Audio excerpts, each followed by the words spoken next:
Hello students and welcome back again to our video tutorial, and today we are going to discuss the blood circulatory system of cockroach. We have started the anatomical part, and in our previous lecture we have completed about the digestive system of cockroach, and today we will be learning about blood circulatory system of cockroach. See, blood circulatory system would be discussed in different headlines. First I will be telling you what type of blood circulatory system is present in cockroach. Then what are the major components of blood vascular system, what actually the heart of cockroach looks like, what are the different components of heart, where heart is present and how heart is supported by certain muscles, how those muscles work, and how the blood flow in the different part of body actually works.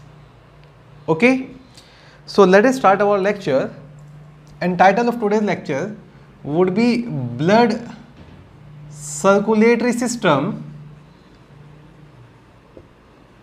of cockroach. Blood circulatory system of cockroach. Cockroach, being an arthropod, belong to the class Insecta, and arthropods are having what type of blood vascular system? What type of blood vascular system is present in arthropod? Answer to that question is open type. So the very first point which you will remember, that cockroach are having a open type of blood vascular system. Now in open type of blood vascular system, blood vessels are not well developed and capillaries are absent. Normally what happens, just let me give a brief idea about the open circulatory system. Let's say this is a structure which we call heart here, and from heart the blood vessel which is originating, and they are carrying blood, oxygenated blood obviously.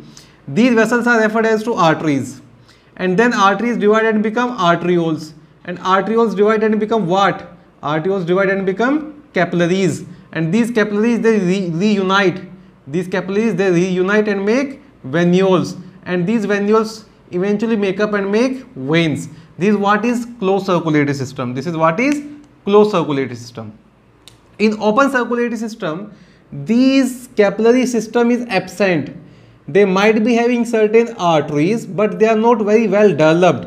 So we used to say blood vessels are not absent, blood vessels are not very well developed, and there is an open space. A blood filled open space is there which is directly pouring blood into that open space, and that open space is sinus, or we call that lacunae. So in the body there are blood filled open space which we call sinus and lacunae, and blood is directly poured into sinuses and lacunae, and all the cells keep bathing in this blood. So that type of blood where cells directly come in contact, that type of blood vascular system where cells come in direct contact of blood, we call that open type. Or that type of blood vascular system when cells never ever come in contact of blood and exchange of material occur at the tissue fluid level, we call that closed circulatory system. Open and closed circulatory system has been already discussed in the basis of classification actually. So circulatory system of cockroach is open type. Open type का मतलब होता है blood vessels are not well developed, blood vessels are not very well developed. It's worth mentioning here that capillary system is absent. Capillaries are absent. And how you define open circulatory system? Blood filled open spaces are present. And what you call these blood filled open spaces, which are referred as to sinuses, or simply sinus, or lacunae. And cells, tissues or organs, they are directly bathing in blood. They are directly bathing in blood. तो ऐसा vascular system जब sales direct contact में आता है blood के, उसको बोलते हैं बेटा open type of circulatory system. So cockroach के अंदर open type of circulatory system होता है जिसके अंदर जो ब्लड है वो डायरेक्ट कॉन्टैक्ट में होता है सेल के, और ब्लड फील्ड ओपन स्पेस होते हैं जिनको बोलते हैं साइनसेस एंड लैक्यूने। ठीक है यहां तक। अब open type of circulatory system के बाद I will love to mention blood circulatory system have two major components, two major components. And what are these two major components? The first major component is blood, and second major component is blood cell, which is blood corpuscle, blood corpuscles. And blood corpuscles in case of cockroach, see, invertebrate do not have RBC, right? Invertebrate do not have RBC. The blood cell or blood corpuscle in case of cockroach is known as haematocyte, they are also known as haematocytes. So haematocytes का simply मतलब समझ में आ जाता है कि भाई blood cell है।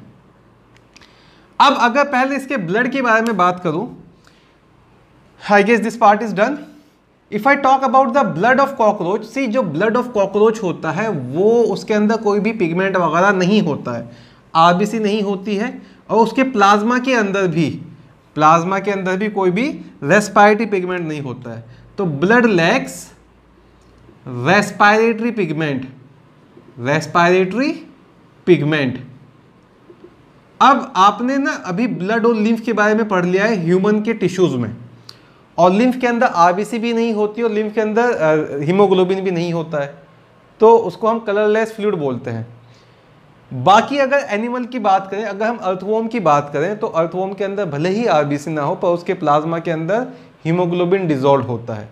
Mollusca की बात करें तो उनमें भले ही आरबीसी ना हो पर उनके प्लाज्मा के अंदर हीमोसाइनिन डिजोल्व होता है।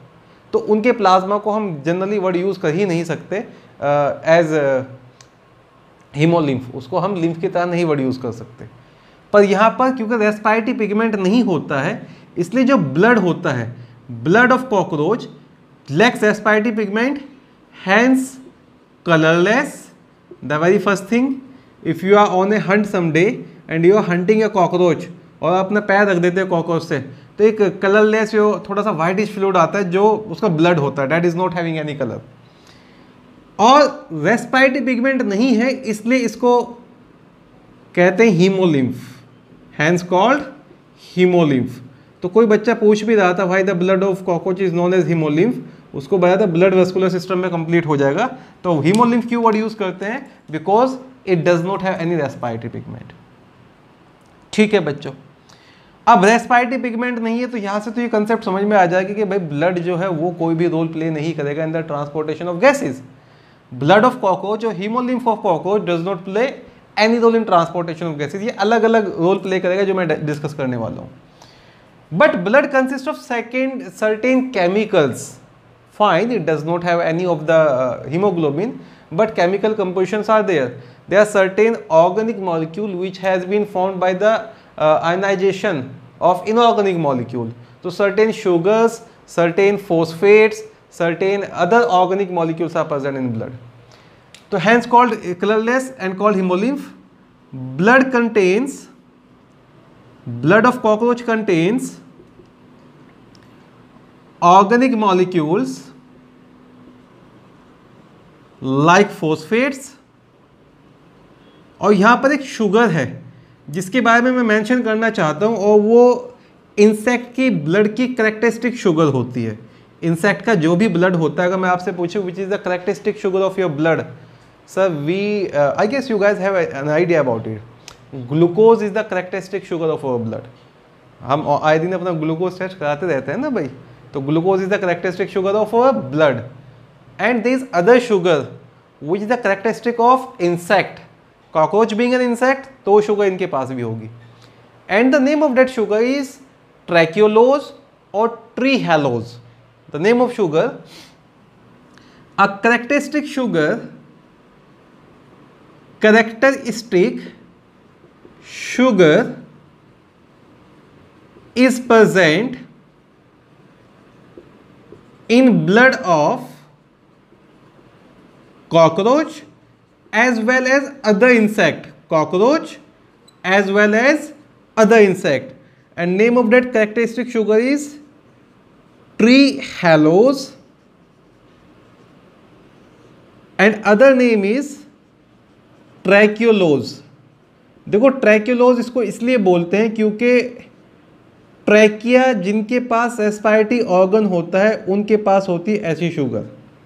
Trachea is the respiratory organ of majority of insect, तो उनके पास ही होती है ऐसी शुगर। And trehalose is the name for biochemistry. जब आप हेक्सो शुगर वगैरह पढ़ेंगे तो तब बात करेंगे। अच्छा, ये मोनोसेकेराइड नहीं होता, आप ये भी याद रख लेंगे, it's a disaccharide. It's a disaccharide जो दो ग्लूकोज के कंबाइन होने से बना है, जो दो ग्लूकोज के कंबाइन होने से बना है, तो इसको डाइहेलोज नहीं कहते हैं। Attention please, that is referred as to trehalose, right. और ये एक नॉन रिड्यूसिंग शुगर होता है, it's a non reducing sugar. अब reducing sugar, non reducing sugar क्या होते हैं, ये हम बायोकेमिस्ट्री में ही डिस्कस करेंगे। तो अभी तो एक्चुअली जब बायोकेमिस्ट्री में ट्रीहेलोज के बारे में मैं आपको बताऊंगा तो आपसे मैं पूछूंगा कि बताइए ये रिड्यूसिंग पढ़ाया था, नॉन रिड्यूसिंग पढ़ाया था, तो आप प्लीज़ इसको नॉन रिड्यूसिंग याद रख लेंगे। और इसमें याद रखना दो ग्लूकोज होते हैं जो अल्फा 1:1 ग्लाइकोसिडिक लिंकेज से कनेक्ट होते हैं। ग्लाइकोसिडिक लिंकेज वो बॉन्ड होते हैं जो मोनोसेकेराइड या कार्बोहाइड्रेट को कनेक्ट करते हैं, कार्बोहाइड्रेट के मोनोमेरिक मॉलिक्यूल को कनेक्ट करते हैं, तो ग्लाइकोसिडिक लिंकेज। अभी के लिए आपको ये लिंकेज याद रखना है, 1:1 ग्लाइकोसिडिक लिंकेज है, और ये याद रखना है कि ट्रीहेलोज एक नॉन रिड्यूसिंग शुगर है। ये मैं बात पूछूंगा आपसे जब मैं आपको बायोकेमिस्ट्री पढ़ाऊंगा कॉकरोच के बाद, तो तब ये डिस्कस करेंगे, तब बताऊंगा नॉन रिड्यूसिंग शुगर क्या होता है और रिड्यूसिंग शुगर क्या होता है।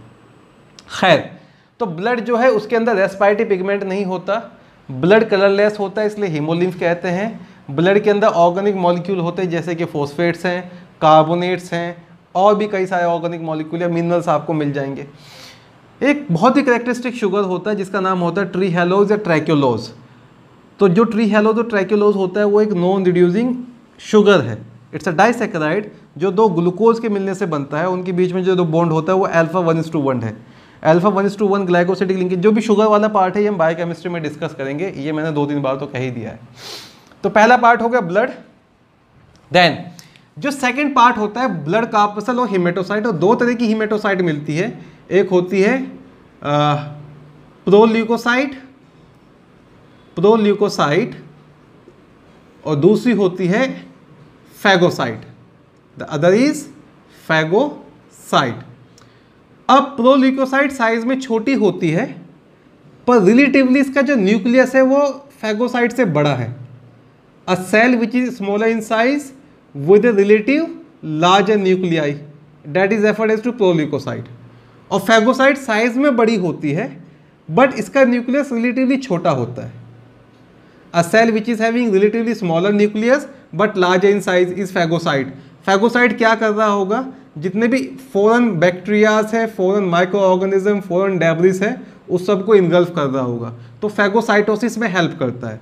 Phagocyte are the hematocite or blood corpuscle which are involved in phagocytosis, and proleukocyte are the blood cell which are involved in coagulation, तो जो भी आपके पास हिमेटोसाइट होते हैं वो दो फंक्शन करते हैं, एक होता है बच्चों फैगोसाइटोसिस और दूसरा होता है कोगुलेशन। तो ब्लड कोगुलेशन में वो सेल जिनका बड़ा न्यूक्लियस होता है, वो देखो हमारे प्लेटिलेट के जैसे इसलिए नहीं है क्योंकि प्लेटिलेट नॉन न्यूक्लियर होती है। एग्जैक्टली क्या मैकेनिज्म है ना आपको पढ़ने की ज़रूरत है और ना मैं बताने वाला हूँ, क्योंकि you don't have to go in detail, right, और नहीं आप पूछेंगे। और फैगोसाइट ऑब्वियसली जो फैगोसाइटोसिस का मैकेनिज्म होता है, they make certain pseudopodial process, बाहर की चीज़ को इनगल्फ कर लेते हैं, देन फैगोसोम बनेगा and thing would be digested. अगर शेप ऑफ ब्लड कार्पसल पूछा जाए तो there is no fun in telling they are irregular in shape. तो इरेगुलर इन शेप कौन सी होती है, एमीबॉइड सेल। तो ब्लड कार्पसल एमीबॉइड होती है, प्रोल्यूकोसाइट एंड फैगोसाइट, और वो ब्लड कोगुलेशन और फैगोसाइटोसिस में हेल्प करती है, जबकि जो ब्लड है उसको हीमोलिम्फ कहते हैं। अब अगर थोड़ा सा डिस्कस कर ले about the function of blood here, कि भाई जो ब्लड है वो क्या क्या फंक्शन परफॉर्म कर रहा है, तो देखो एक तो बहुत इंपॉर्टेंट है मेंशन करना, blood do not play any role in transportation of gases, and what is the reason, because it lack a respiratory pigment, a transportation of gases। तो सर ब्लड करता क्या क्या है, सबसे पहले जो ब्लड है, the functions of blood, transportation of nutrient जो है वो कौन करेगा? ब्लड करेगा। जितने भी न्यूट्रिएंट्स हैं उनके ट्रांसपोर्टेशन को from one area to other area कौन कर रहा है? ब्लड कर रहा है। ब्लड क्या है? हीमोलिम्फ है। और वो कहाँ फील्ड है? तो अभी मैं बताने वाला हूँ कि जो ओपन स्पेसेस हैं, जिसको आप हीमोसील भी कह देंगे, जो साइनस है वो कैविटी हीमोसील भी कह देंगे, उसके अंदर हीमोलिम्फ होता है। तो ट्रांसपोर्टेशन ऑफ न्यूट्रिएंट करता है फर्स्ट थिंग। सेकेंड थिंग, जितने भी एक्सक्रीटरी मटेरियल है, एक्सक्रीटरी मटेरियल जो नाइट्रोजनस वेस्ट होते हैं, एक्सक्रीटरी मटेरियल और नाइट्रोजनस वेस्ट, उनको कौन ट्रांसपोर्ट करता है? Answer is blood, nitrogenous waste. जितने भी इसके एंडोक्राइन सिस्टम से हार्मोन्स वगैरह होंगे उनको कौन ट्रांसपोर्ट करेगा? Answer would be blood. So transportation of hormones, transportation of excretory material, transportation of nitrogenous waste, transportation of nutrient to different part of body, that all functions are performed by blood. तो पहले हमने पढ़ा कि इसका circulatory system कैसा होता है बेटा? ओपन टाइप होता है। दो कंपोनेंट होते हैं सर्कुलेटरी सिस्टम के, एक होता है ब्लड और दूसरा होता है ब्लड कार्पसल। ब्लड कलरलेस होता है, उसके अंदर रेस्पिरेटरी पिगमेंट नहीं है। एक बहुत करेक्टरिस्टिक शुगर होता है जिसको बोलते हैं ट्रैक्योलोज और ट्रीहेलोज, जो एक रिड्यूसिंग शुगर है। और ब्लड कोई रोल प्ले नहीं करता है in the transportation of gases. Blood corpuscle जो है अमीबॉइड शेप होती है, उन्हें हीमोसिडोसाइट कहते हैं। और एक जो फैगोसाइटोसिस में इन्वॉल्व होती है वो फैगोसाइट है, साइज बड़ा है पर न्यूक्लियस छोटा है। और दूसरी प्रोल्यूकोसाइट जो मेनली ब्लड क्लोटिंग में इन्वॉल्व होती है। ठीक है बच्चों, नेक्स्ट अब पढ़ते हैं about the heart of cockroach. Now let me come about on the heart of cockroach here, कि भाई कॉकरोच का जो हार्ट है वो कैसा होता है और कितने चैम्बर होते हैं, न्यूरोजेनिक है या मायोजेनिक है, क्या क्या एसेसरी स्ट्रक्चर्स होती है हार्ट के साथ, और कैसे वो काम करता है। ठीक है बच्चों, now let us discuss about heart of cockroach. तो वन बाय वन मैं थोड़ा थोड़ा करके सारा रब कर देता हूँ, and I am believing that कि आप प्रॉपर नोट्स बना चुके होंगे, राइट? ओके, अब देखो हार्ट ना दो तरह के होते हैं, एक होता है न्यूरोजेनिक और एक होता है मायोजेनिक। हमारे अंदर जो हार्ट है उसके अंदर जो हार्ट बीट जनरेट होती है with the help of certain muscular patch of tissue होती है, जिसको आप ऐसे नोड कहते हैं। तो ह्यूमन का जो हार्ट होता है, जो वर्टिब्रेट्स हैं उनका हार्ट कैसा पढ़ा है आपने? मायोजेनिक। ठीक है, अब जो लोअर एनिमल्स होते हैं उनका हार्ट होता है न्यूरोजेनिक।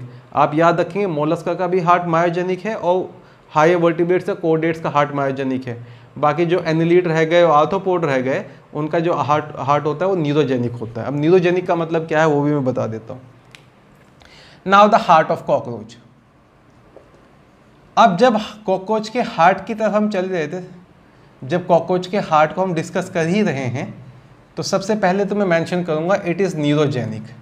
और न्यूरोजेनिक हार्ट वो होता है जो जहाँ से इम्पल्स ऑफ कॉन्ट्रैक्शन जनरेट होती है by nervous system, that is impulse of contraction is initiated by nervous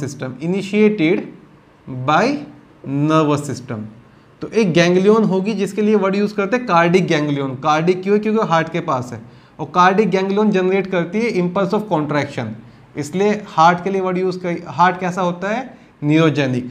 और जब इम्पल्स ऑफ कॉन्ट्रैक्शन जनरेट होता है कुछ मस्कुलर पैच ऑफ टिश्यू से, तो उसको बोलते हैं नोडल टिश्यू वर्ड यूज करते हैं उसके लिए, उसको बोलते हैं मायोजेनिक। मोलस्का का हार्ट मायोजेनिक है और सारे कोर्डेट्स का हार्ट मायोजेनिक है। ऐसे नोड याद है, साइनोएट्रियल नोड, तो नोडल टिश्यू जो है, और एवी नोड जो आप पढ़ते हैं। तो कॉकरोच का जो हार्ट होता है, पहला स्टेटमेंट वो न्यूरोजेनिक होता है। सर ठीक है, अच्छी बात है। अब मैं जो बॉडी कैविटी पढ़ाई थी वो चीज़ याद काम आने वाली है, थोड़ा रिवाइज करा दोगे बॉडी कैविटी के बारे में, फिर इसको मैं शुरू करता हूँ। लेट्स से ये डोर्सल साइड ऑफ बॉडी है, this is the dorsal side and this is the ventral side. और जो बॉडी कैविटी उसके अंदर पार्टीशन बताए थे कुछ, एक पार्टीशन कुछ ऐसा होता है, इसको क्या बोलते हैं? Dorsal diaphragm. और दूसरा पार्टीशन कुछ ऐसा होता है, इसको क्या बोलेंगे? Ventral diaphragm. और इनके बीच में क्या होते हैं? परफोरेशन। अभी क्विक रिवीजन करा रहा हूँ, बाद में स्ट्रक्चर बना के दिखाऊंगा। तो ये कौन सा साइनस था? This was pericardial sinus, remember this was the largest sinus, perivisceral, और दिस वाज पेरीन्यूरल साइनस। ये बॉडी कैविटी वाले लेक्चर में इंक्लूड किया था। तो पेरिकार्डियल साइनस में होगा heart, pericardial sinus would be having heart, जो ऐसा नहीं होता है तो मैं बना के दिखाऊंगा। यहाँ पे होंगे सारे के सारे आपके डाइजेस्टिव, एक्सक्रीटरी और रिप्रोडक्टिव ऑर्गन, जो भी उसके विसल ऑर्गन है, ठीक है। और यहाँ पर होगा उसका नर्व कोड। तो खैर ना तो हमें अभी ये पढ़ना ना ये पढ़ना, I am very concern about this part.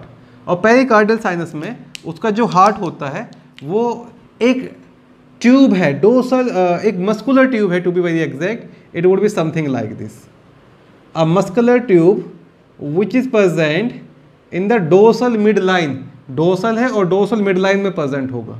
तो जब हम हार्ट की चैम्बर की बात करेंगे, the heart of cockroach would be having a total of 13 chambers, right. अब इस चीज़ को भूल जाओ, कुछ बताया है, ये मैंने रिवीजन करा है, जो काम की चीज़ है वो आगे बताऊंगा। Heart is a muscular tube lying mid dorsally in which sinus? In pericardial sinus। अब चीज़ें समझने वाली आ गई है, तो I really want you guys to pay attention, ठीक है। बहुत आसान सा है, अगर समझ लोगे, और नहीं समझोगे तो ऑल द टाइम कन्फ्यूज रहोगे। तो एक मस्कुलर ट्यूब होती है जो मिड डोर्सली प्रेजेंट हो, पेरिकार्डियल साइनस में है, हैविंग 13 चैम्बर्स। तो जब हम हार्ट ऑफ कॉकरोच बताते हैं तो उसके अंदर कितने चैम्बर्स होते हैं? Answer to that question is 13 chamber. अब पहले एक मैं डायग्राम बना देता हूँ जो आपको ना एनसीईआरटी वगैरह में मिलेगा कि भाई कॉकरोच का जो ये मस्कुलर ट्यूब है जिसको हम हार्ट कह रहे हैं, उसके 13 चैम्बर्स कुछ कैसे होंगे। तो let me take red colour for this. 13 chamber में बना देता हूँ यहाँ पे करके, 1 2 3 4 5 6 7 8 9 10 11 12, और ये 13 चैम्बर होगा पोस्टरली बंद रहेगा, ठीक है। सिमिलरली कुछ ऐसे ही यहाँ पर लेट्स से 1 2 3 4 5 6 7 8 9 10 11 12, इधर 12 क्यों रहे? 13 होने चाहिए था। खैर हम काउंट कर लेते हैं, 13 12 11 10 9 8 7 6 5 4 3 2 1। Oh my counting is so bad. हाँ, एनीवेज एक डोर्सल ट्यूब होगा जो पल्सटाइल है, to be very exact, which pulsatile का मतलब होता है जो पल्स जनरेट कर सकता है, और 13 चैम्बर होंगे। जो फर्स्ट चैम्बर होता है वो थोड़ा इलोंगेटेड होता है, first chamber is little bit elongated, और इसको बोलते हैं एंटीरियर एओर्टा। बाकी चैम्बर के लिए कोई नाम वगैरह हम यूज़ नहीं करेंगे। First chamber is elongated, and देखो ये एंटीरियर साइड पर होता है, ब्लड यहाँ से बाहर जाएगा तो एंटीरियर एओर्टा है। तो जो हार्ट ऑफ कॉकरोच है उसमें कितने चैम्बर हो गए? तो you will making a straight line with 13 chambers, ठीक है। नाउ अब जो हार्ट ऑफ कॉकरोच है वहाँ पर होते हैं स्पेशल मसल्स, और मैं मसल्स भी यहाँ पे ड्रॉ करके दिखा देता हूँ आपको। The muscles are fan shape, और फैन शेप होने की वजह से उनका नाम होता है एलरी मसल्स। जो एलरी वर्ड है वो लैटिन में फैन के लिए यूज़ होता है, तो as they are fan shaped we call that alary muscles. ये सिर्फ रिप्रेजेंटेशन पर्पज़ के लिए, एग्जैक्ट इनका कैसा कैसा अरेंजमेंट होगा वो मैं आपको बताऊंगा, ठीक है। अभी मैं रिप्रेजेंटेशन पर्पज़ के लिए बता देता हूँ कि हार्ट के दोनों तरफ आपको जब आप डायग्राम वगैरह देखोगे तो ऐसे कुछ फैन शेप मसल नज़र आएंगी जिनका नाम होता है एलरी मसल्स, ठीक है। कितनी मसल्स होती है sir alary? Answer to that question is 24। तो 24 का मतलब कितना हुआ? How many pairs? 12 pair. So a muscular tube lying mid dorsally in pericardial sinus having 13 chambers and 12 pair of alary muscles। तो आपसे सिर्फ वो ये भी पूछ सकता है कि एलरी मसल्स कॉकरोच में किस फंक्शन में इन्वॉल्व होती हैं। They are concern with which function? You will answer blood circulation, you will answer blood circulation. तो बच्चे ये तो एक सिंपल सा रिप्रेजेंटेशन हो गया एलरी मसल का और हार्ट का। नाउ ये एनसीईआरटी डायग्राम है तो आप ये रिप्रेजेंटेशन याद रखोगे कि यहाँ पे फैन शेप मसल क्या है, 12 pair of alary muscles which are fan shaped. देखिए वो चाइनीज फैन एक तरफ से नैरो होते हैं, दूसरी तरफ से वो ब्रॉडर होते हैं, ठीक है, राइट। अब एग्जैक्टली कैसा रिप्रेजेंटेशन होता है हम उस पर आते हैं। अब आते हैं कंसेप्चुअल बात पर। तो यहाँ तक चीज़ें समझ में आ गई, यहाँ तक चीज़ें समझ में आ गई। ये एलआई मसल्स की पोजीशन एग्जैक्टली कैसे होते हैं मैं वो बता देता हूँ। मैं ये वाला डायग्राम हटा दूँ, इसमें ज़्यादा कुछ नहीं बताया। इसमें क्या बताया आपको कि भाई 13 चैम्बर होते हैं। अभी मैं ना यहाँ पर भी आऊँगा, जब आगे थोड़ा सा वो बताऊँगा कि एडजेसेंट चैम्बर में कौन कौन सी स्ट्रक्चर्स होते हैं यहाँ पर, क्या ये क्लोज है, क्या ये ओपन है, कैसे काम होगा, ठीक है। अभी मैं थोड़ा सा एलआई मसल्स के बारे में बता देता हूँ। Let me go on the conceptual part of LI muscle. अगर हम इस रिप्रेजेंटेशन को याद रखें तो ये ठीक नहीं है। इस रिप्रेजेंटेशन को याद रखें तो एलआई मसल्स कभी भी, फॉर एग्जांपल ये लॉन्गिट्यूडनली, देखो कॉकरोच का जो हार्ट है ना वो डोर्सल प्रेजेंट होगा, it would be like this. तो आपको ऐसा कभी नज़र नहीं आएगा कुछ एलआई मसल्स का जो, लेट से मैं हार्ट को ना ऐसा करके बना देता हूँ, तो ऐसा कभी नज़र नहीं आएगा कि कुछ मसल्स का जो ये नैरो पार्ट है इस साइड है, कुछ मसल्स का नैरो पार्ट इस साइड है। नो, जितनी मसल्स होंगी उनका नैरो पार्ट एक तरफ ही होगा। कैसे होगा मैं ये बता देता हूँ आपको। Now coming on the position of LRE muscles, coming on position of LRE muscles, ये कुछ ऐसा होगा बच्चे कि आपके पास अब वो साइनस की जरूरत पड़ेगी हमें। ये क्या है सबसे ऊपर, डोर्सल साइनस, डोर्सल टर्गम है एक्चुअली ये, ठीक है। और ये क्या है बेटा, ये डोर्सल डायफ्राम है, राइट। अब नीचे की चीज़ मैं बाद में बताऊंगा। डायफ्राम क्या कंटिन्यूस होता है या डायफ्राम के अंदर पोर होते हैं? डायफ्राम के अंदर पोर होते हैं जिन्हें फेनिस्ट्रेशन भी कहते हैं, स्पिंटर भी कहते हैं, वो अगले वाले स्टेटमेंट में वर्ड यूज़ करेंगे। अगर एलआरई मसल की बात करें, एलआरई मसल का जो नैरोअर पार्ट होता है वो अटैच होता है टर्गम से, और जो ब्रॉडर पार्ट होता है वो अटैच होता है something like this toward the dorsal diaphragm. ये एक एलआरई मसल है, ये दूसरा एलआरई मसल है। You got my point. तो जो भी इनका पॉइंटेड पार्ट है वो किधर अटैच है, that is attached towards tergum, और जो भी इनका ब्रॉडर पार्ट है that is attached toward diaphragm. और जो सो कॉल्ड हार्ट होगा, heart would be something like this, the so called heart it would be something like this. अब उस डायग्राम में मैंने एक तरफ इधर नैरोअर पार्ट दिखाया था, एक तरफ इधर नैरोअर पार्ट दिखाया था, जो नहीं होता है। तो एग्जैक्टली है क्या, देखो कंडीशन क्या है। फॉर एग्जाम्पल इसको आप ऐसे समझें, ये बीच में आपका ना हार्ट का ट्यूब है, this is your heart tube. एक एलआरई मसल इस तरफ होती है, एक एलआरई मसल इस तरफ होती है। अगर ये आपकी हार्ट ट्यूब है, ये उसका एंटीरियर साइड है, ये उसका एंटीरियर एओर्टा है, और ये बाकी के चैम्बर्स है। तो एक एलआरई मसल ने इधर से कवर किया, एक एलआरई मसल ने इधर से कवर किया, ये कुछ ऐसे करके है, ठीक है। तो अभी मैं 3 एलआरई मसल दिखाऊं, जो 3 एलआरई मसल हार्ट के इस तरफ होगी और 3 एलआरई मसल हार्ट के उस तरफ होगी। तो जो ये जो कैविटी है, इस कैविटी में ना पूरा एक नेटवर्क बन गया है, ये एक केज बन गया है। तो केज, एक साइड पे केज एलआरई मसल, दूसरी साइड पे केज एलआरई मसल, और बीच में क्या होता है, हार्ट। तो फॉर एग्जाम्पल ये एलआरई मसल का एक साइड था, ये एलआरई मसल का एक साइड, तो बीच में क्या होता है, हार्ट। हाँ, जो हार्ट की वॉल है वो ऐसे अटैच रहती है एलआरई मसल से।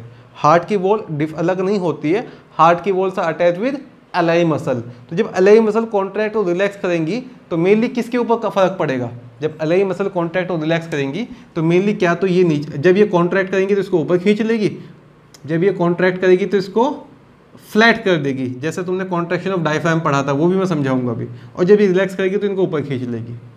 तो अभी मैंने क्या बताया आपको, I just told you the representation of position of LRE muscle. LRE muscle का जो नैरो एंड होता है, एलआरई मसल का जो नैरो एंड होता है वो किधर होता है, टर्गम की तरफ, और जो ब्रॉडर एंड होता है वो किधर होगा, broader and is towards dorsal diaphragm. इस तरफ भी एलआरई मसल, इस तरफ भी एलआरई मसल, और बीच में ट्यूब जिसको हम बोलते हैं हार्ट। इतना समझ में आ गया बच्चों? चलो बहुत बढ़िया।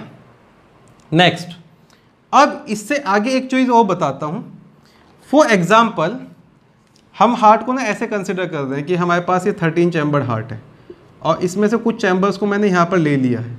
लेट से ये 13 चैम्बर है, ये 12 चैम्बर है, ये 11 चैम्बर है, 10 चैम्बर है। अगर आप मैग्नीफाई करके देखेंगे तो लेटरल साइड पर यहाँ पर ओपनिंग होती है। On the lateral side of heart, heart on it's lateral side is having opening which is meant for the entry of blood, यहाँ पर लेटरल साइड में कुछ ओपनिंग्स हैं और वहाँ से ब्लड आता है कुछ ऐसे करके। ये कौन सा साइनस है? This is pericardial sinus. तो ये जो ओपनिंग होती है इनका नाम होता है बेटा ostia. Ostia are present on the lateral side of each chamber, ostia are present and that ostia bring blood from pericardial sinus towards chamber of heart. Ostia समझ में आया? ऑस्ट्रिया क्या होते हैं? देखो ये है हार्ट का एंटीरियर साइड और ये हार्ट का पोस्टीरियर साइड। तो लेटरल और पोस्टीरियर साइड की अगर मैं बात करूं, हर एक चैम्बर के बीच में on the lateral side openings होती हैं which are meant for the entry of blood. और वो ओपनिंग जो किसी चीज़ की एंट्री के लिए होती है, पॉलीफेरा में पढ़ा था, they are referred as to ostia. ठीक है बेटा। अब जो ऑस्ट्रिया होती है वो कुछ वॉल से भी सराउंडेड होती है। ऑब्वियसली ओपनिंग एंड क्लोजनिंग कौन करेगा? That would be done by wall. अब मैं अगर ऑस्ट्रिया की वॉल बना के दिखाऊं, this is first diagram here, second here, then the third one it would be like this कि लेट्स से ये एक चैम्बर और ये दूसरा चैम्बर, और यहाँ पर ये जो वॉल्स होती हैं at the ostia, they are present walls at the ostia. इन वॉल्स के लिए वर्ड यूज़ करते हैं ऑरिक्यूलर वॉल। तो ऑस्ट्रिया की कौन सी वॉल होती है? Ostia guarded by, they are guarded by which wall? Auricular wall. ठीक है बेटा। अब जो ऑरिक्यूलर वॉल्व है इनका काम होता है they prevent the back flow of blood. जब ऑरिक्यूलर वॉल आपस में अटैच हो जाएंगी तो ऑस्ट्रिया बंद हो जाएगा। जब ऑरिक्यूलर वॉल आपस में अटैच हो जाएंगी तो ऑस्ट्रिया बंद हो जाएगा, और उनका काम होता है they prevent the back flow of blood. साथ में जो हार्ट का चैम्बर है, अगर मैं हार्ट चैम्बर की बात करूं, देखो एक चैम्बर कुछ ऐसे करके है, ये चैम्बर कुछ ऐसे करके है। हर चैम्बर के टिप पर एक वॉल होगी, हर चैम्बर की टिप पर एक वॉल होगी जिसको बोलेंगे वेंट्रिकुलर वॉल। और ये जो स्पेस है यहाँ पर एक वॉल होगी, इस वॉल को बोलेंगे, I am drawing it with other colour, ये जो स्पेस है यहाँ पर एक वॉल होगी और इस वॉल को बोलेंगे, यस प्लीज, ऑरिक्यूलर वॉल। तो दो वॉल होती हैं, I am repeating it, there is one wall which are present at the tip of chamber and this wall is, yes please, this wall is ventricular valve. This valve is ventricular valve. And this other valve which is present in the ostria region, that valve is auricular valve. अगर ये Austria है और इस Austria के अंदर ये कुछ flap like structures हैं, यहाँ पर ये फ्लैप लाइक स्ट्रक्चर क्या कर रहे हैं? This flap like structure are preventing the back flow of blood. इन फ्लैप लाइक स्ट्रक्चर को बोलते हैं auricular valve. Second, at the tip here, there are certain valve which we call ventricular valve. In ventricular valve का क्या काम होता है? जब ventricular valve और auricular valve आपस में कंबाइन हो जाती है तो auricular valve back flow blood को रोक देती है और ventricular valve एक चैम्बर से दूसरे चैम्बर में ब्लड को पास करने की हेल्प करती है। एक चैम्बर से दूसरे चैम्बर में ब्लड पास करने की हेल्प करती है। तो आप एक नॉर्मल से स्टेटमेंट याद रख लेना कि भाई अगर एग्जैक्टली बात करें तो auricular wall prevent the back flow of blood और ventricular wall enable the transportation of blood from one chamber to other chamber. या आप सिंपली बात करें कि भाई जब ऑरिकुलर वॉल और वेंट्रिकुलर वॉल दोनों क्लोज हो जाती हैं तो ब्लड ना तो बैक फ्लो होता और एक चैम्बर से दूसरे चैम्बर में ट्रांसपोर्ट होता है। तो आपको मैंने बता दिया कि भाई 13 चैम्बर्ड हार्ट होता है, एलआई मसल होती हैं, एलआई मसल का अरेंजमेंट कैसे होगा। देन ऑस्ट्रिया कहाँ होते हैं? ऑस्ट्रिया की wall is auricular wall and ventricle is the wall of chamber, chamber की वॉल इज वेंट्रिकुलर वॉल। ठीक है बच्चों, इतना समझ में आया। नेक्स्ट, अब हम पढ़ लेते हैं हाउ ब्लड ट्रांसपोर्टेशन वर्क्स। अब हम पढ़ लेते हैं how transportation of blood works. ठीक है, अब एक और बना लेता हूं मैं जरा वो सारी चीजें। ब्लड ट्रांसपोर्टेशन कैसे होगा तो उसके बारे में थोड़ा बता देता हूं। Let's say this is your, I am taking this part here, this is your टर्गा, dorsal tergum. and this is dorsal diaphragm having pores, and these pores are fenestra, or fenestration is a scientific word or biological word for small pore. Fenestration, fenestre और sphincter. Sphincter जो word होता है वो majorly modified muscle के लिए word use होता है, पर ये पोर भी जो है वो थोड़ा स्पिंक्टर के लिए उतना काम करते हैं, इसलिए कुछ किताबों में स्पिंक्टर लिखा होगा, पर जो कॉमन वर्ड है वो फेनिस्ट्रा है. Common word is fenestra. Sphincter इतना कॉमनली यूज़ नहीं होता. चलो खैर, यहाँ पे क्या है, ये पेरी विसरल साइनस, और यहाँ पर ये क्या है बेटा, दिस इज वेंट्रल डायफ्राम, और यहाँ पर ये क्या है, दिस इज स्टर्नम, और ये साइनस कौन सा हो गया, perineural sinus. Perineural sinus. अब यहाँ पर लेट्स से उसका हेड है, this is the head part here, और let's call that head sinus. Let's call that head sinus. ठीक है बेटा. नाउ 13 चैम्बर हार्ट होते हैं. अच्छा ये बताने, अगर नहीं बताया तो इसको याद रखना, इन 13 चैम्बर में से 3 चैम्बर थोरेसिक रीजन में होते हैं और 10 चैम्बर होते हैं आपके एब्डोमिनल रीजन में. 3 चैम्बर जो होते हैं वो थोरेसिक रीजन में मिलेंगे और 10 चैम्बर मिलेंगे एब्डोमिनल रीजन में. ये फर्स्ट चैम्बर है जो एक्सटेंड होके ओपन होता है हेड साइनस में, इसको बोलते हैं anterior aorta. Then second chamber, third chamber, ये थोरेसिक वाला पार्ट हो गया, fourth, fifth, sixth, seventh, eighth, ninth, 10th, 11th, 12th and 13 chamber posteriorly end होगा. हार्ट कुछ ऐसे प्रेजेंट होगा. अगर मैं हाइपोथेटिकली यहाँ पे मसल्स भी मेंशन करूँ, एक मसल मेंशन कर देता हूँ. ये जो इनका नैरो पार्ट है वो किस तरफ होगा, narrow part would be towards tergum, और जो ब्रॉडर पार्ट है वो किस तरफ होगा, broader part would be towards dorsal diaphragm. ठीक है बच्चों, अब तक यहाँ तक राइट. ऐसे ही सारी मसल्स होंगी. यहाँ पर भी बहुत सारा फ्लूइड भरा हुआ है. What is the name of this fluid, haemolymph. यहाँ पर भी बहुत सारा फ्लूइड भरा हुआ है. What is the name of this fluid, it is called at haemolymph. ठीक है.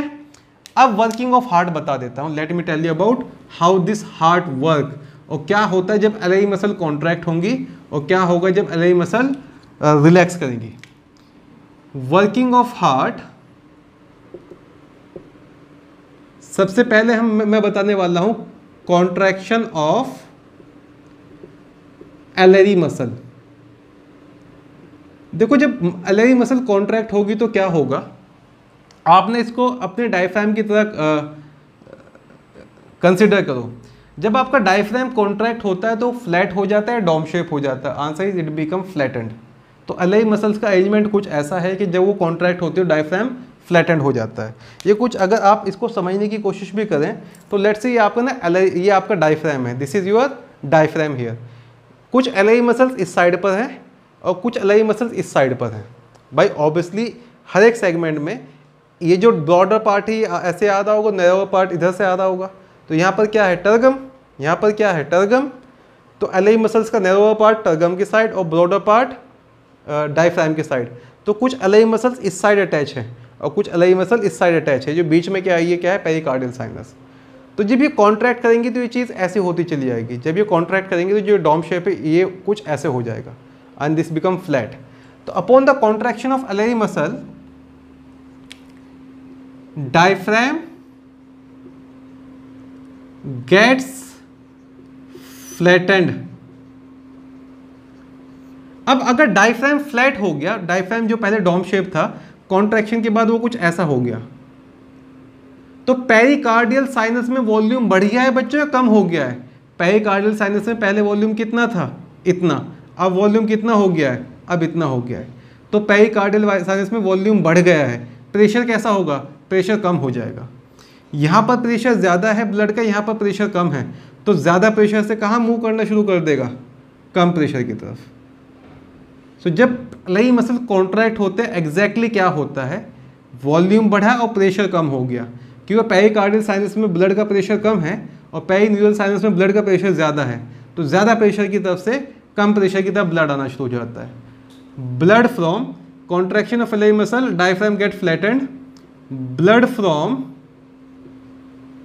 perivisceral sinus gets filled or is poured into pericardial sinus. ठीक है बच्चों, ये पहला स्टेप हुआ। तो जब एलआई मसल कॉन्ट्रैक्ट होता है तो एग्जैक्टली क्या होता है, पेरिकार्डियल साइनस के अंदर ब्लड आना शुरू हो जाता है। पेरिकार्डियल साइनस के अंदर it become more blood filled. पहले भी ब्लड था पर अब और ज्यादा ब्लड आना शुरू हो गया है। इतनी चीज समझ में आई प्लीज से यस और नो। नेक्स्ट, अब सेकंड स्टेप क्या होगा, मैं थोड़ी सी चीज़ों को साफ कर देता हूं ताकि आपको ये सेकंड स्टेप अच्छे समझ में आ जाए। Let me make this thing like this. अब सेकंड स्टेप होगा बेटा रिलैक्सेशन ऑफ एलआई मसल। अगर आपने ये नोट कर लिया है तो I am going to discuss the second step, relaxation of LI muscle. अब जब एलआई मसल कॉन्ट्रैक्ट हुई थी तो डायफ्राम फ्लैट हो गया था। एलआई मसल रिलैक्स होंगी तो डायफ्राम कैसे हो जाएगा, डायफ्राम बिकम डॉम शेप्ड और curved. Simply let's call that curved again. अगर डायफ्राम फिर से कर्व हो गया, फिर से डॉम शेप हो गया है, डायफ्राम जो पहले यहां आ गया था वो फिर से वापस यहीं चला गया है, इस इवेंट से, इस चेंज से पेरिकार्डियल साइनस में क्या फर्क पड़ेगा, प्रेशर ज्यादा हो जाएगा, प्रेशर कम हो जाएगा? You will answer sir pressure बढ़ जाएगा। पेरिकार्डियल साइनस में प्रेशर बढ़ने की वजह से ये जो भी ब्लड यहाँ पर था it start going inside the chamber via Austria. जो भी ब्लड यहाँ पर था पेरिकार्डियल साइनस में ब्लड फिल होने की, प्रेशर बढ़ने की वजह से it start going ahead. Remember blood back flow नहीं करता है। क्यों बैक फ्लो नहीं करता? क्यों फेनिस्ट्रेशन अलाउ नहीं करते, इसलिए उसके लिए वर्ड यूज किया स्पिंक्टर। कुछ जो लोग स्पिंक्टर कहते हैं वो इसीलिए कहते हैं क्योंकि back flow blood is stopped here. ऐसा है कि फेनिस्ट्रेशन प्रोबेबली वो शायद बंद हो जाते हैं, जैसे ये डॉम शेप होता है वो फिर से बंद हो जाता है, जैसे फ्लैट होगा तो वो ओपन हो जाते हैं। तो due to the relaxation of LI muscle diaphragm get curved again, blood from pericardial sinus, blood from pericardial sinus is pumped, is poured into heart via ostia। तो पहले एलआई मसल कॉन्ट्रैक्ट हुए, फिर LI muscle relax हो गए। Relaxation के बाद तो blood कहाँ पहुंचा है, ब्लड हार्ट में पहुंचा है। अब ये जो हार्ट है ये पेरिस्टाल्टिक मूवमेंट करना शुरू करेगा। जो ये हार्ट है ये पेरिस्टाल्टिक मूवमेंट करना शुरू करेगा और ये पोस्टीरियर साइड से एंटीरियर साइड की तरफ पेरिस्टाल्टिक मूवमेंट करता है। जो भी आपकी वॉल्स वगैरह हैं वो क्लोज हो जाती हैं और blood from the posterior side to the anterior side pump होना शुरू हो जाता है। तो जब एग्जैक्टली हार्ट के अंदर ब्लड पंप हो रहा है, chamber one chamber to other chamber blood जाए, तब एलआई मसल काम नहीं कर रही हैं। एलआई मसल का काम होता है filling of blood to into the heart. Third statement, first contraction of LI muscle, second relaxation of LI muscle. इसको एक बार और रिवाइज कराऊंगा मैं, ठीक है, क्विक रिवीजन में। थर्ड स्टेटमेंट आप याद रखेंगे, the third statement is now heart chambers contracts peristaltically. Peristalsis समझते हैं आप, स्मूथ मसल का जो कॉन्ट्रैक्शन होता है, राइट। हार्ट कॉन्ट्रैक्ट या फिर इन्हें रिदम, इन्हें वेव ऑफ रिदम जो कॉन्ट्रैक्शन होता है उसको पेरिस्टाल्सिस कहते हैं। तो now heart chamber contract peristaltically and blood moves from posterior side, posterior end to anterior of heart। जब हार्ट पेरिस्टाल्टिकली कॉन्ट्रैक्ट कर रहा है उस वक्त ऑस्ट्रिया बंद हो जाते हैं और बैक फ्लो ब्लड नहीं होता है। जब हार्ट पेरिस्टाल्टिकली कॉन्ट्रैक्ट कर रहा है तो उस वक्त ऑस्ट्रिया बंद हो जाते हैं और बैक फ्लो ब्लड नहीं होता है। तो फटाफट एक क्विक रिवीजन इसका, उसके बाद मैं थोड़ा आगे बढ़ता हूँ। फटाफट एक क्विक रिवीजन, फिर हम आगे बढ़ रहे हैं। अब इस क्विक रिवीजन में क्या करेंगे, हमने क्या किया है, हमने ये लेट से कुछ चैम्बर्स ऑफ हार्ट ऐसे बना लेते हैं। ये डायग्राम बनाने की ज़रूरत नहीं है, समझने की ज़रूरत है आपको। तो ये ओपनिंग्स क्या है बेटा, ये ओपनिंग्स हैं ऑस्ट्रिया, राइट। देन ये आपके पास डोम शेप क्या हो गया, डायफ्राम हो गया, और फिर एलआई मसल है। लेट से मैं यहाँ पर कुछ ऐसे ऐसे करके एलआई मसल भी शो करता हूँ। तो सबसे पहला इवेंट क्या हुआ, एलआई मसल जब कॉन्ट्रैक्ट होंगे तो हार्ट कैसा हो जाएगा, एलआई मसल जब कॉन्ट्रैक्ट होंगे तो डायफ्राम कैसा हो जाएगा, इट बिकम फ्लैट।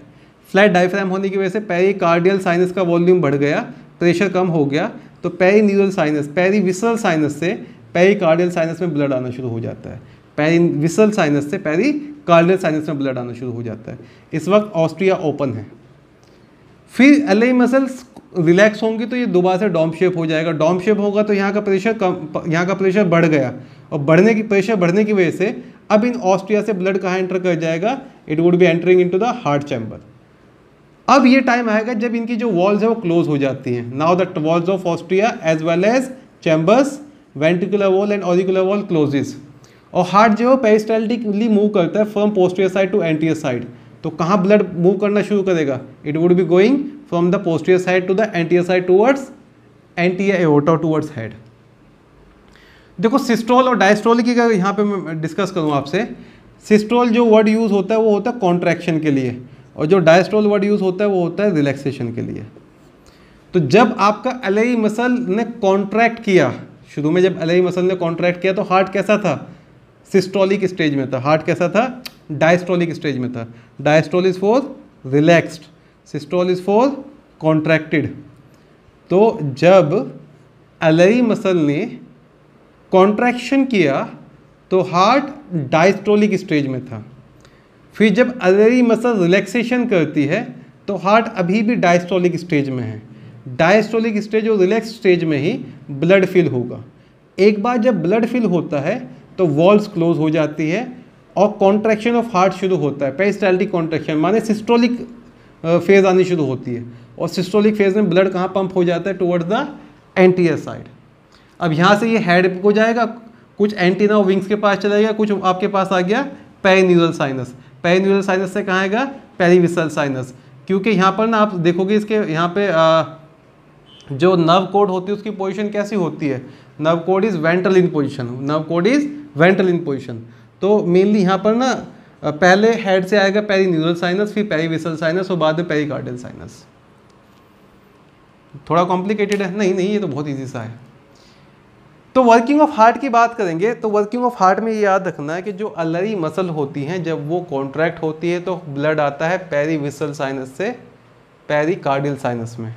जब वो रिलैक्स होती हैं तो ब्लड आता है पेरिकार्डियल साइनस से हार्ट में।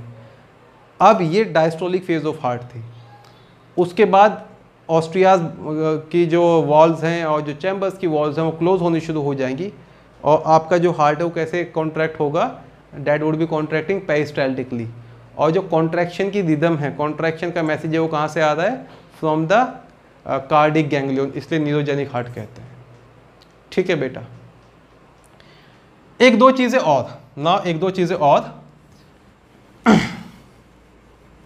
What is the heart rate of cockroach, what is the heart rate of cockroach. तो कॉकरोच का जो हार्ट रेट होता है that is about 49 to 50 beats per minute, BPM, beats per minute. अगर मैं heart की बात करूँ, ये हार्ट फिर से पेरिकार्डियल साइनस के अंदर चलते हैं। हार्ट के साथ साथ कुछ स्ट्रक्चर्स होती हैं, there are certain cells which are attached like this to the heart wall. Ostia को छोड़ देना वहाँ पे, ठीक है। हार्ट वॉल में कुछ ऐसे स्ट्रक्चर्स अटैच होंगी। इन स्ट्रक्चर का नाम होता है नेफ्रोसाइट। और नेफ्रोसाइट इनको क्यों कहते हैं, क्योंकि ये एक्सक्रीटरी मटेरियल कलेक्ट करते रहते हैं यहाँ से। As they are involve in excretion they are referred as to nephrocytes. Now later on researchers discovered they also control the heart rate of the cockroach. These cells are also involved in the control of heart rate. How they control the mechanism is not clear yet.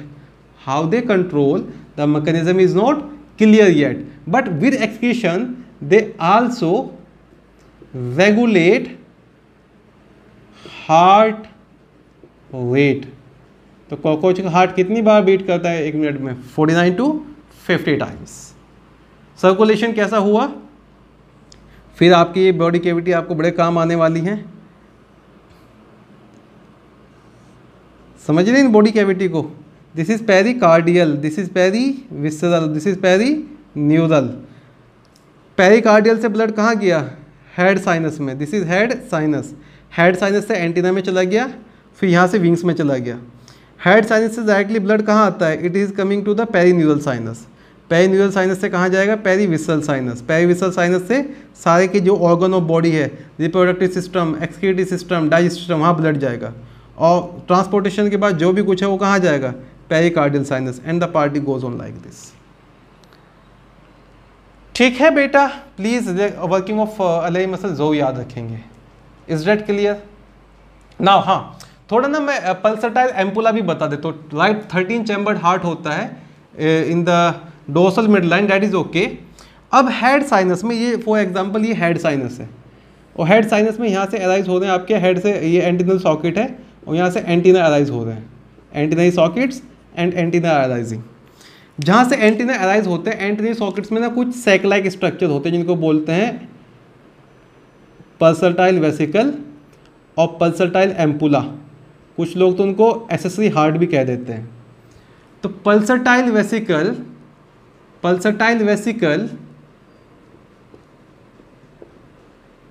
और pulsatile ampulla, जिनको accessory heart of cockroach भी कहते हैं, accessory heart of cockroach, they are present at base of antenna. और वो कहाँ blood pump करते हैं? एंटीना के अंदर। लेटर ऑन रिसर्चर फाउंड के सिर्फ एंटीना में ही नहीं होते हैं, ये eight the base of wings भी होते हैं, और विंग्स में भी ब्लड पंप करते हैं। तो जो पल्सटाइल एम्पुला है, पल्सटाइल वेसिकल से, they are present at the base of antenna as well as at the base of wings. ठीक है बच्चों? ओके, नाउ ये सब क्लियर अप कर देता हूं मैं, ठीक है?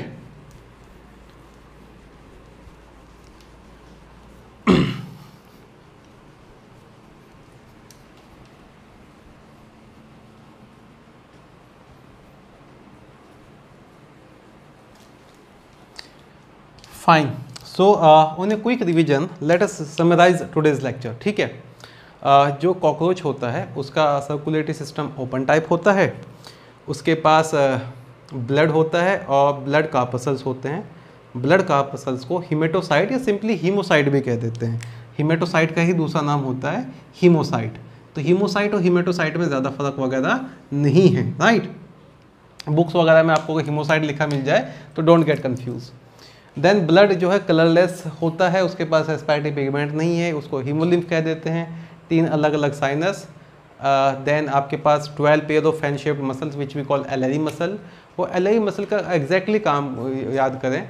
एलरी मसल जब कॉन्ट्रैक्ट और रिलैक्स होती है तो ब्लड अलग अलग साइनस में ट्रांसफ़र होता है और ब्लड साइनस से हार्ट के अंदर ट्रांसफ़र होता है।